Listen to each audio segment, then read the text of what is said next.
The message came just as I was pouring coffee. Let's pause our marriage. I need space. 3 words. 3 words that carried the weight of a dagger. And then, I'll be in Tokyo for 3 weeks. She assumed I'd collapse into silence. She imagined me sulking, pacing the apartment like a caged animal, drowning in imagined heartbreak.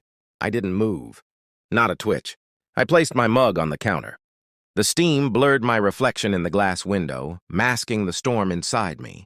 I studied the emptiness of the room, her perfume lingering in corners, her half-read book on the nightstand, and thought, she doesn't get to script my reaction. Not this time. The first night I stayed awake, listening to the hum of the city, letting every word sink in. Pause our marriage. She never called it what it really was, an escape. A test, maybe. She thought she could measure my worth by my absence, like I'd be waiting, pathetic, for her return. By the second day, subtle cracks started showing.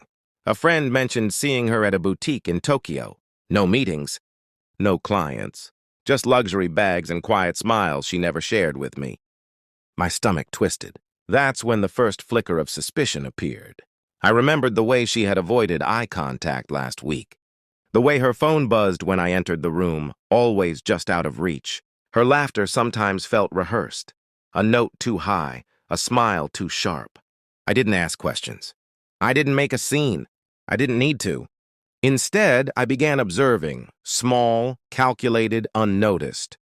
The receipts she left behind, the pattern of messages that disappeared, a name that appeared once and never again.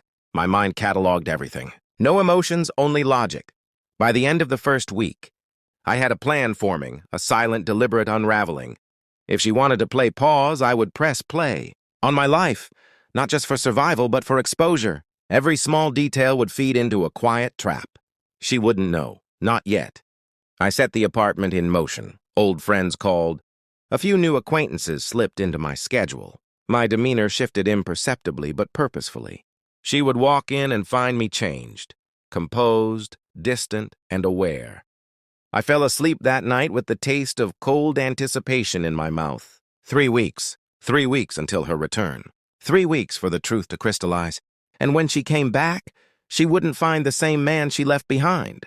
She would find someone who had seen everything and learned exactly how to use it. She walked in like she owned the air, dragging her suitcase, laughing at some private joke I wasn't part of. Tokyo had given her confidence. Or maybe it had only revealed the version of herself she wanted me to see. I didn't rise. I didn't greet her. I waited. Calm. Quiet. The apartment smelled of freshly brewed coffee and the faint scent of change.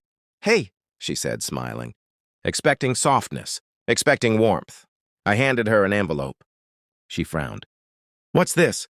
Her voice cracked slightly. Too curious, too cautious. "Open it."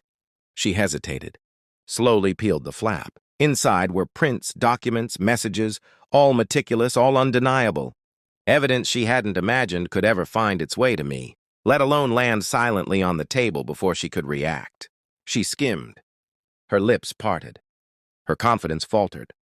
I watched her carefully, noting every micro-expression, the twitch of her jaw, the rapid blink, the way her fingers shook ever so slightly. How? She started, but I cut her off with a simple statement.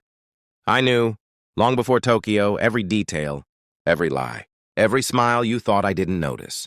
Her face went pale. She sank into a chair, staring at the paper as if the words could burn her. I didn't speak again. I didn't need to. Silence can be louder than any accusation.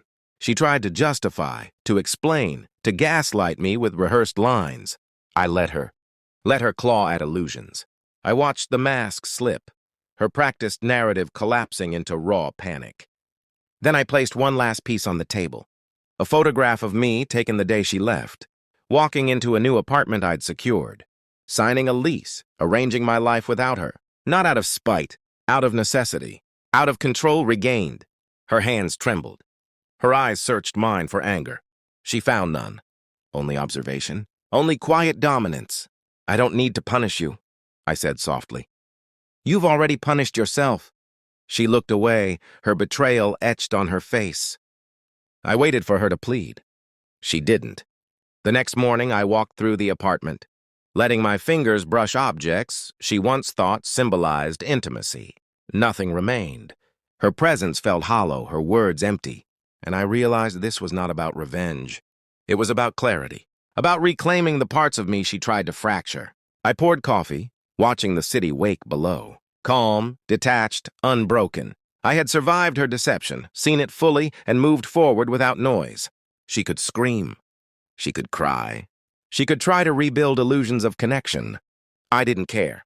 I had pressed play, and she had arrived too late.